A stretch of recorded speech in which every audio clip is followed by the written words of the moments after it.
Hello and welcome all. इस lecture में हम लोग 8 कंफ्यूज्ड वर्ड्स को देखेंगे 90 नंबर से लेकर के 97 नंबर तक। आज का पहला कंफ्यूजन है ब्रेक आउट और आउट ब्रेक। आप देख रहे होंगे कि पहले ब्रेक लिखा है फिर आउट और दूसरे में उल्टा कर दिया है आउट और ब्रेक। पहला ब्रेक आउट का मतलब होता है फैलना और दूसरा आउट ब्रेक का मतलब होता है विस्फोट होना। 91 नंबर होगा कॉस्ट एंड प्राइस। कॉस्ट का मतलब होता है कीमत, लागत वाली कीमत, और प्राइस का मतलब होता है कीमत, बिक्री वाली कीमत।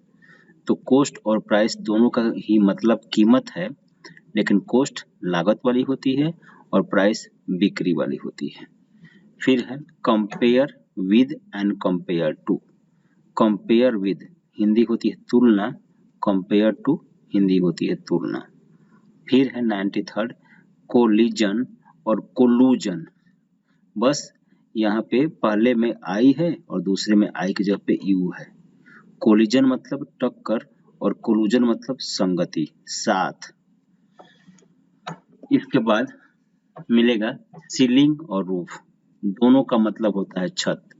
सीलिंग का मतलब भी छत और रूफ का मतलब भी छत, दोनों का छत। सीलिंग मतलब भीतरी छत, रूफ मतलब बाहरी छत। फिर है sensor, CENSUR sensor, CENSURE sensor. दोनों को सेंसर ही पढ़ते हैं। पहले सेंसर का मतलब होता है नियंत्रक और दूसरे का होता है, यह वर्ब है, इसका होता है निंदा करना। फिर कैजुअल और कॉजल। कैजुअल मतलब आकस्मिक, कॉजल मतलब कारण संबंधी। फिर क्लीन मतलब साफ, क्लियर मतलब साफ। क्लीन मतलब गंदगी साफ, क्लियर मतलब स्पष्ट। तो इस तरह से पूरे 8 यही कंफ्यूजन्स हैं। इनका सेंटेंस में यूज देख लेते हैं। पहला ब्रेकआउट फैलना होता है, तो इसका अभी तो कोविड-19 पेंडेमिक हमारे पास सुटेबल एग्जाम्पल है, इसे ही लिख दिया है।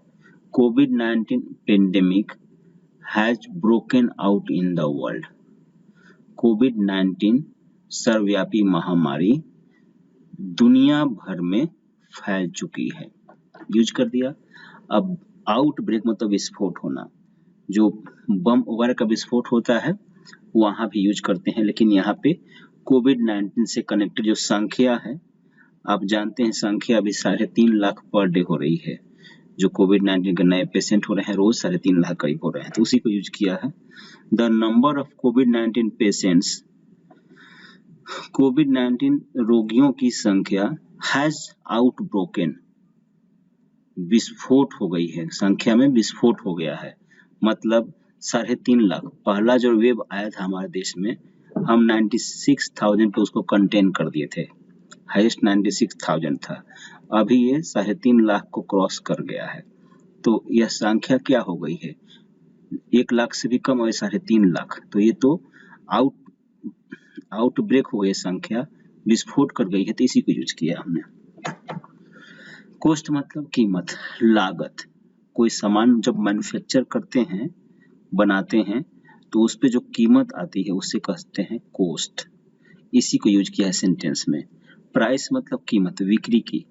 जब हम मार्केट में जाते हैं और कोई सामान खरीदते हैं जिस दाम पे, सेलिंग प्राइस जो होता है उसे ही प्राइस कहते हैं। तो प्राइस मतलब जिस दाम पर हम लोग खरीदते हैं, और कॉस्ट मतलब मैन्युफैक्चरिंग का कॉस्ट। कंपेयर विथ मतलब तुलना समान वस्तुओं में, कंपेयर टू तुलना असमान वस्तुओं में। यहाँ पे वस्तुओं काट दें तो अधिक उचित रहेगा। हम समान पर्सन्स में भी तुलना कर लेते हैं और समान पर्सन्स में भी कर लेते हैं और वस्तुओं में भी कर लेते हैं। तो यहाँ पे राम और श्याम, ठीक है, 2 लड़के हैं, ऑलमोस्ट सेम एज के हैं, तो Ram is compared with Shyam. तो जब समान में तुलना होती है तो विद का प्रयोग करते हैं, और जब असमान में तुलना होती है, जैसे राम है और इधर गोष्ठ है, आप जानते हैं इसे गोष्ठ मतलब भूत, यहाँ एच साइलेंट होता है, इसका उच्चारण नहीं करते हैं तो गोष्ठ ही होगा। तो Ram is compare to ghost, Ram की तुलना भूत से की जाती है, पैसिव वॉइस से, राम की तुलना भूत से की जाती है। तो यहाँ पे दोनों भूत और राम असमान हो गए, तो कंपेयर टू हो जाएगा। नाउ कोलिजन, कोलिजन मतलब टक्कर, दो वस्तुएं, दो गाड़ियां, दो ट्रक आकर टक्कर कर जाते हैं, कहते हैं कोलिजन। चाहे कोई एक स्टैटिक है, दूसरा आता है टक्कर कर जाता है, इसे भी कहेंगे कोलिजन, टक्कर हो गया। तो there are many collisions among celestial bodies. Celestial bodies का मतलब होता है आकाशीय पिंड। आप जानते हैं सूर्य तारे जितने आकाश में हैं वो सब सेलेस्टियल बॉडीज कहलाते हैं। तो उनके बीच बहुत सारे टक्कर होते रहते हैं, आप जानते हैं, ज्योग्राफी पढ़ा है आपने। नाउ कोलूजन, कोलूजन मतलब संगति। संगति कैसी वाली? खराब संगति, मतलब जो वैसे लोग जहाँ पे खराब लोग हैं, खराब मतलब असामाजिक काम करने वाले, तो वही संगति कोलूजन। तो कोलूजन हार्म्स समटाइम्स और द अदर।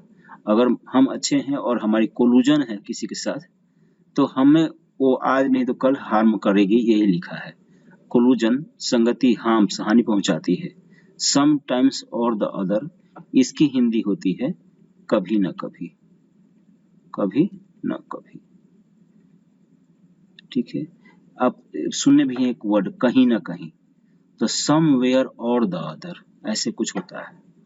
तो यहाँ पे पहला स्लाइड हमने कंप्लीट कर लिया है। दूसरा सीलिंग और रूफ। सीलिंग का मतलब हम रूम में रहते हैं और हमारे ऊपर फैन लगा होता है, उसे क्या कहते हैं? सीलिंग फैन कहते हैं ना, क्योंकि रूफ के भीतरी भाग में फैन लगता है और रूफ के भीतरी भाग को क्या कहते हैं? सीलिंग कहते हैं। उच्चारण क्या है? सीलिंग। बिल्कुल सिंपल सा है, सीलिंग उच्चारण है इसका। Ceiling fans are useful for humans. मानव के लिए सीलिंग फैंस उपयोगी होते हैं। सिंपल यूज किया है। रूफ मतलब ऊपरी छत, मतलब ऊपर की तरफ जो आकाश में खुला रहता है। रूफटॉप सोलर प्लेट्स, आप जानते हैं छत पे लगाते हैं सोलर प्लेट्स, प्रकाश में बिजली पैदा कर देता है वो। तो रूफटॉप सोलर प्लेट्स प्रोड्यूस पैदा करता है इलेक्ट्रिसिटी, बिजली। ये हमने यूज कर लिया। तो आप ध्यान रखेंगे सीलिंग अंदर वाले को और रूफ बाहर वाले को। सेंसर, सेंसर मतलब नियंत्रक, जो नियंत्रण रखता है। आप फिल्म सेंसर बोर्ड का नाम जरूर सुने होंगे, फिल्म सेंसर बोर्ड का ही नाम लिया है। A film is checked by, एक फिल्म की चेकिंग होती है, जांच होती है, बाय फिल्म सेंसर बोर्ड द्वारा ऑन इट्स पैरामीटर्स। पैरामीटर्स मतलब मानदंड, इसके मानदंड पे। मानदंड होता है ना फिल्म सेंसर बोर्ड का, कि फिल्म का जो कंटेंट होगा वह धार्मिक भावनाओं को क्षति नहीं पहुंचाना चाहिए, उससे बच्चे भी देख सकें, हाँ, इस तरह की बातें उसमें शामिल हो, कुछ अभद्र चीजें न शामिल हो, जो मानदंड के अनुसार जो भी है वही चीज उसमें हो, नहीं हो तो फिल्म सेंसर बोर्ड बोलता है फिल्म को क्या उसको ठीक करो, और नहीं तो उसको मान्यता नहीं देता है। तो यही है सेंसर मतलब नियंत्रक। सेंसर मतलब निंदा करना, वर्ब है ये, निंदा करना। मीरा सेंसर्स, मीरा निंदा करती है चाइल्ड मैरिज को। Meera censures child marriage, Meera child marriage को की निंदा करती है। नाउ कैजुअल मतलब आकस्मिक। Meera casually met Sheela.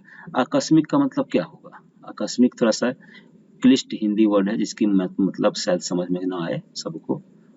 आकस्मिक मतलब अचानक, इसी को बोलते हैं आकस्मिक, casual. Meera casually met Sheela, Meera Sheela से अचानक मिली, मीरा शीला से आकस्मिक मिली, अचानक मिली। कॉजल मतलब कारण संबंधी। Ram will share, Ram share करेगा कॉजल फैक्ट्स, कारण संबंधित तथ्य। फैक्ट्स मतलब तथ्य, सच्चाई। राम कारण संबंधी सच्चाई शेयर करेगा ऑफ ऑकरेंस ऑफ फायर, आग की घटना के कारण संबंधी तथ्य शेयर करेगा राम। क्लीन मतलब साफ। Meera keeps her room neat and clean, Meera अपने रूम को नीट एंड क्लीन मतलब साफ सुथरा रखती है। नीट एंड क्लीन का मतलब साफ सुथरा होता है, लिख दिया है। और फिर क्लियर मतलब साफ। क्लीन करेंगे तो केवल गंदगी के संबंध में करेंगे, क्लियर मतलब साफ, साफ बोलना, साफ लिखना, ये सब क्लियर आएगा यहाँ पे। राम्स क्लियर वॉइस, राम की साफ आवाज, इज हिज आइडेंटिटी, उसकी परिचय है। राम की साफ आवाज उसकी परिचय है। तो हमने देख लिया कि पूरे 8 कंफ्यूजन्स हैं। पहला ब्रेक आउट एंड आउटब्रेक, दूसरा कोस्ट एंड प्राइस, फिर compare with and compare to, collision, collusion, ceiling, roof, sensor, censor, casual, causal, and clean and clear. Thank you very much.